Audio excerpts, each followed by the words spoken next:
Hey, what's up guys? Today is the first video of a 3-part series I have on how to become a better teammate in Warzone.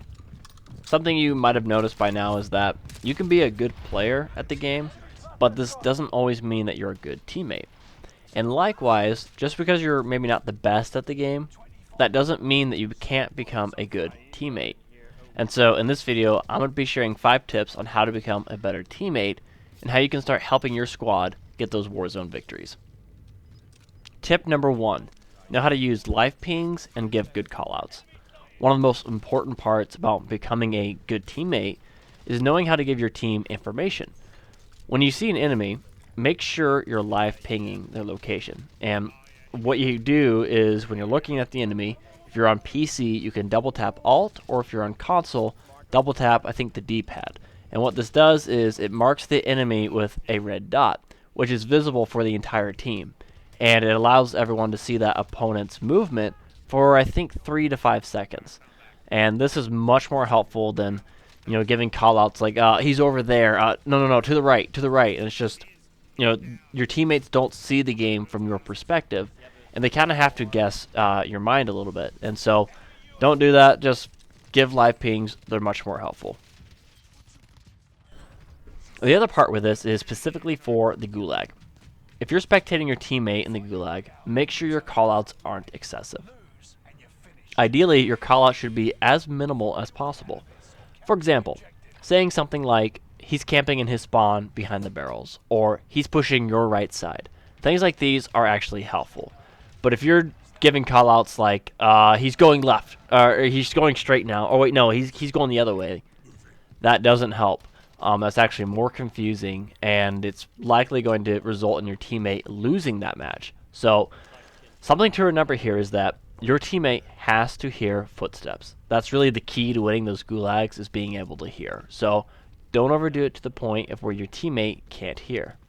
Secondly, if you still have teammates out in the field, they're still playing the game, your comms can actually be distracting for them as well. So just keep those in mind the next time you're giving callouts, and try to make sure they're not distracting and confusing your teammates. Tip number 2, know when to revive your teammates and when not to. A really crucial element about winning games is reading the situation. If your squad's still in the middle of a gunfight and you got someone down, don't focus on reviving the teammate. You need to eliminate the threat first. Or maybe you're the only one who's left and you've got the rest of your team down. Don't focus on reviving. You need to bail so that you can live to fight another day. If it's a resurgence mode, you need to try to stay alive for another 20 seconds so your squad can, spawn back in. Or if it's regular BR, for example, maybe try to find some cash so that you can buy your teammates back. But I can't tell you how many times I've squad wiped people because, I push a building and they focused on reviving their teammates. And so you have to think about the big picture here. And there is a couple little subcategories I do want to touch on. Firstly, if your buddy gets knocked, let them crawl to cover first before you instantly start reviving.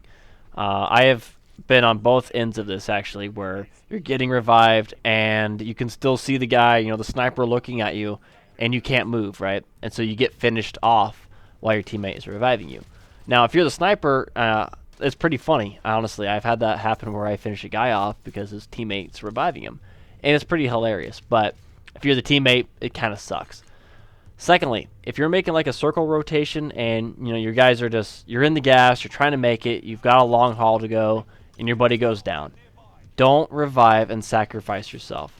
It's just not a good call because he's not going to be able to make it unless he has stims and a gas mask or whatever. But the likelihood is you'll revive him and he'll go down 2 seconds later. So don't sacrifice yourself trying to revive your teammates.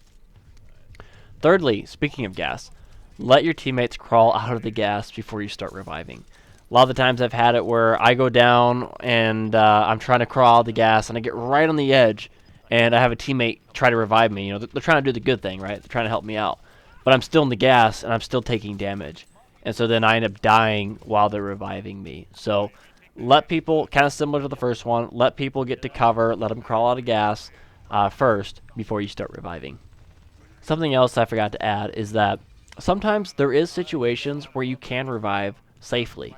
Maybe, you're getting ready to make a circle rotation and you still got, 10 to 15 seconds before the gas moves in. There's a small window for you to revive your teammate. But what you need to do is that the person on the lower end of the squad should focus on reviving that teammate. I'm not saying you should have a dedicated medic because, this isn't Battlefield by any means. But it just doesn't make sense to have, the top of your squad, whoever that is, it doesn't make sense to have them do the reviving. Their responsibility is to, keep an eye out. Is the team pushing? And be thinking about the next step that we as a team need to take. And so let them kind of, do that oversight and, defending while someone on the lower end of the squad focuses on reviving your teammates. Tip number 3, using your teammates as bait. And no, I'm not suggesting that you do this intentionally or that you stick to the back of your squad so you can let, your other teammates die first. What I am suggesting is that when your teammate is downed, in situations like this, the enemy is going to push again and finish your teammate off. So try to maximize the opportunity by waiting for them to push again. Sometimes, actually, you may be able to save your teammate by being patient and not immediately rushing to revive. Also, if you're the one who's downed, try not to beg to be revived. Everyone on your team knows you're down, and it's pretty common sense that when they get a chance, they'll pick you up. And so when you beg to be revived, you can actually pressure your teammates into reviving you, and what ends up happening is they die while reviving you, just like we just talked about in the previous tip. So be patient, try to ping people while you're down. You're not completely useless yet, so try to give your squad some information so that they can do better and clean the area up and get back to reviving you. Tip number 4, communicate when you're pushing. This one may seem like a no-brainer, but if you've played with randoms before, you'll find that a lot of players just kind of do their own thing, and they expect you to save them when, times get tough and, they get outplayed. And so, because they're 60 meters away, you can't get there in time to help them out. So, if you're going to make a push, or even if you're just moving to a different location, you need to ask your squad if they're ready. And specifically if you're making a push, hey, can you help me out? Maybe have them distract the enemy while you make a secret aggressive push around the backside and, catch the enemy off guard. However, for the rest of the team, when you're watching your teammate make that aggressive push, you need to be ready to full send as soon as that teammate makes contact. And so what happens is the enemy focuses now on the aggressive teammate because, he's behind them, he caught him off guard, and so they're distracted now on that one guy. So you need to be ready to full send and encircle the enemy and help your teammate out because he is technically making, a dangerous move by going so aggressive and getting so close. So just be ready to help them out. Tip number 5, stop stacking. Stacking, if done effectively, can actually be a really hard tactic to counter because you're practically holding hands and it's just hard to take on, a couple guys as an aggressive pusher myself. But if it's executed poorly, you can actually make yourself an easier target because specifically if you're pushing a location. If you push a building and you've got enemies in there, don't go through the same door. Switch it up a little bit. Maybe have one go through a window, one go through a doorway, whatever. Just don't go through the same entrance, single file like sheep. You basically made your whole team one target for the campers inside the building. So try to switch it up a little bit.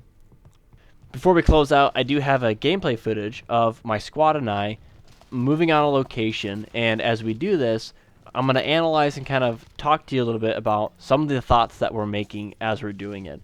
And you can see some of the tips that we've talked about, how they've been incorporated in our squad. So let's take a look.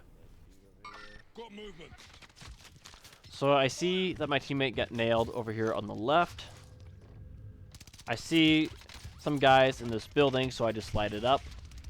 I got 2 guys down in that building. Can we push? Yep, let's push. And so I asked if they were ready, and I marked the location that I was talking about. I'm gonna go in the backside. And notice how we didn't push through the same door. As you guys can see, when you incorporate these tips that we've talked about today, your squad can be really effective. When you use communication, you mark locations, you be intentional about where you're going, and you don't stack up, your squad can be much more effective. And think about it from the flip side perspective, the squad that we killed. Think about the mistakes that they were making. They were reviving when they shouldn't have been. They should have pulled back. Things that we've talked about. And so when you incorporate these tips, I think you'll find that your squads are a lot more effective, and you guys are able to get those wins a lot more quickly because you're not relying on just yourself and your gun skills and your movement. You're using your teammates as a team and working together to get those wins. Alright guys, that is it for today. Thank you so much for watching. I hope you enjoyed these tips and found them helpful. In the future weeks, I will be posting additional tips on how to become a better teammate. This is a 3-part series, so today we just kind of covered the intro to that. But really, as you guys have seen, these are tips and tricks that don't really require a lot of skill. These are just basic behavior and communication abilities that you guys can start incorporating.